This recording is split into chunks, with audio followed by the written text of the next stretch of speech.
My name is Niels Harrit. I have a master and a PhD in chemistry, and I'm associate professor at the University of Copenhagen, and I have been so for almost 40 years. And I'm 65. I have published close to 60 peer-reviewed papers in the best journals, and currently I'm involved with research X-ray time resolved spectroscopy on time scales of 1/millionth of a second. This is very fast. About 3.5 years ago, I saw accidentally Building 7 going down on a DVD, which was a recording from Stephen E. Jones' lecture he gave on Brigham Young University.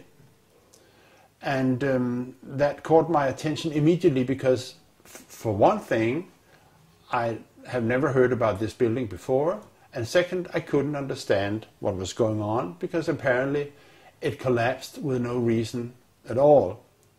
So that, as a scientist, I'm trained to trying to understand what's going on around me, and I couldn't understand.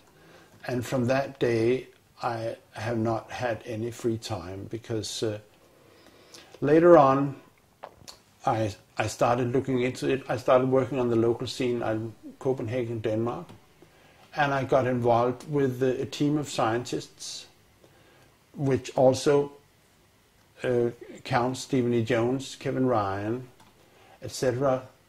A total of 9 people, and in a kind of research investigating the dust from the collapse on the south of Manhattan.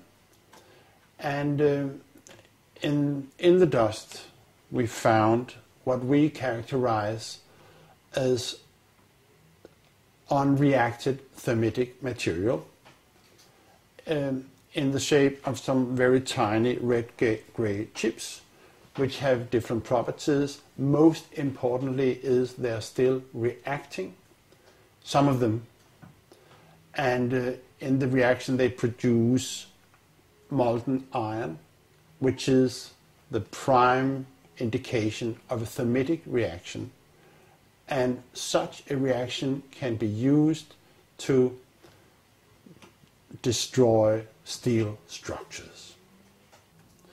Now, thermite is, in the old-fashioned thermite, is a mixture of pulverized aluminum and pulverized rust.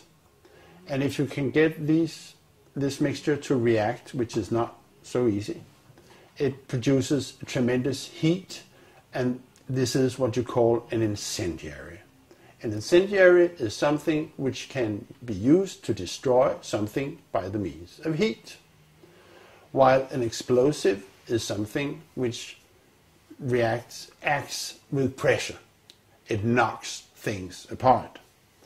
Now, the old-fashioned incendiary is not an explosive, but it is still used for military purposes for melting iron structures. What we have found is a modern version of thermite, which we call nanothermite, which is produced in a different way. It is not just 2 powders being mixed. The material is actually built from the atom scale up. We call it the bottom-up procedure, which is what you do in nanotechnology. This has 2 consequences for the nanothermite, which distinguishes it from the classical thermite. First, the ingredients are much smaller, which means they are reacting faster and they are more easily ignited. 2, due to the process of producing nanothermite, you have the option of putting in other stuff, other chemicals, which converts the thermite reaction into an explosive reaction. We do not know which role is played by the red-gray chips that we found in the dust. But we know, and this was already totally clear before we started investigating the dust, that both explosives and incendiaries were used in the controlled demolition of World Trade Center. This is quite obvious because of other observations. the molten iron and other findings in the dust, that both explosives and incendiaries were used.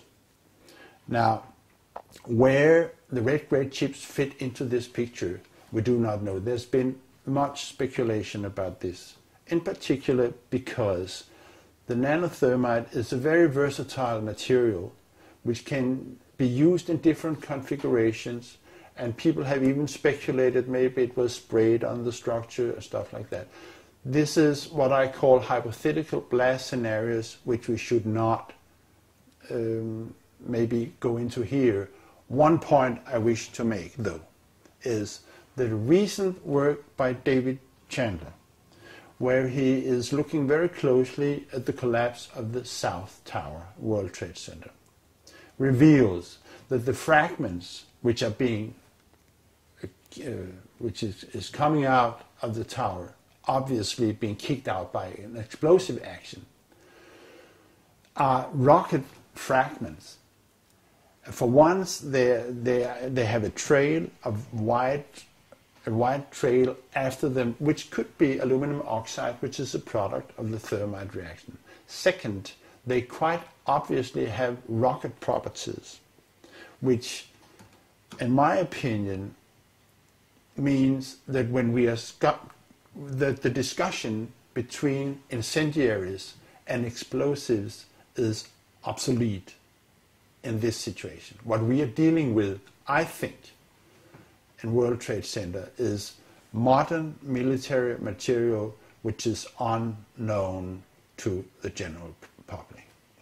And the red grade chips, the unreacted nanothermite that we have found in the dust, is just an indication that there is something wrong.